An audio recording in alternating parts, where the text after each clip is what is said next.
Cette actrice sera l'espoir féminin au César 2026, j'en suis sûr. Bonjour, bienvenue au Café du Cinéma et on continue notre palmarès du Festival de Cannes 2025 avec le prix d'interprétation féminine qui est La Petite Dernière de Afia Herzi et dont l'actrice Nadia Meliti a remporté le prix d'interprétation féminine qui sera disponible le 22 octobre 2025. Alors La Petite Dernière raconte l'histoire de Fatima, 17 ans, qui vit en banlieue parisienne et qui est la dernière d'une fratrie de 3 filles qui rentre dans une fac de philo après le lycée.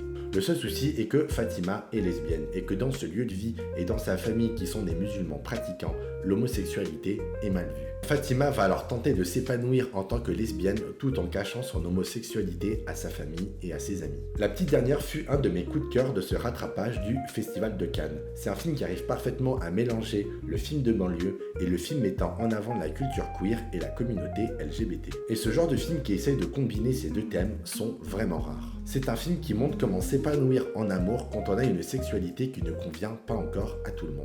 C'est un film qui montre comment se reconstruire sentimentalement après une rupture qui nous a fait mal. La religion joue un rôle important dans la vie de Fatima. Et des contradictions vont venir se mettre en place où je suis musulmane pratiquante, mais je suis également lesbienne. Il y a une scène très intéressante dans le film où Fatima va aller voir l'imam de sa mosquée et lui demander si c'est possible de combiner religion et homosexualité. Et l'imam va nous apporter des précisions de pourquoi l'homosexualité est interdite dans l'islam. C'est aussi un film sur les obsessions identitaires et les stéréotypes de genre. Par exemple, dans le film, Fatima est habillée en basket, survêtement et casquette, et on va lui reprocher de ne pas être assez féminine, et qu'elle devrait s'habiller de manière plus féminine pour plaire à son futur mari. En fait, je considère ce film comme la vie d'Adèle, version décennie 2020.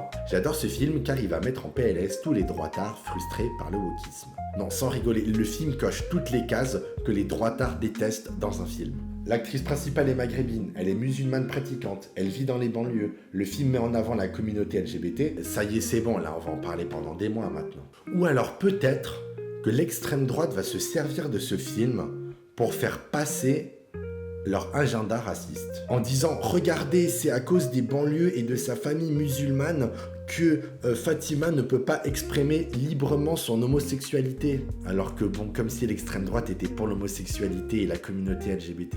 Et que bien évidemment, il n'y a pas fallu attendre la sortie du film pour que les droitards commencent déjà à parler du film en disant « Regardez, encore un énième film de gauchias financé par nos impôts. » Voilà, c'est sur la malhonnêteté intellectuelle de l'extrême droite que je vous laisserai aller découvrir La Petite Dernière de Afia Herzi le 22 octobre 2025. Pour ma part, je vous souhaite une bonne journée et j'espère vous revoir bientôt au Café du Cinéma.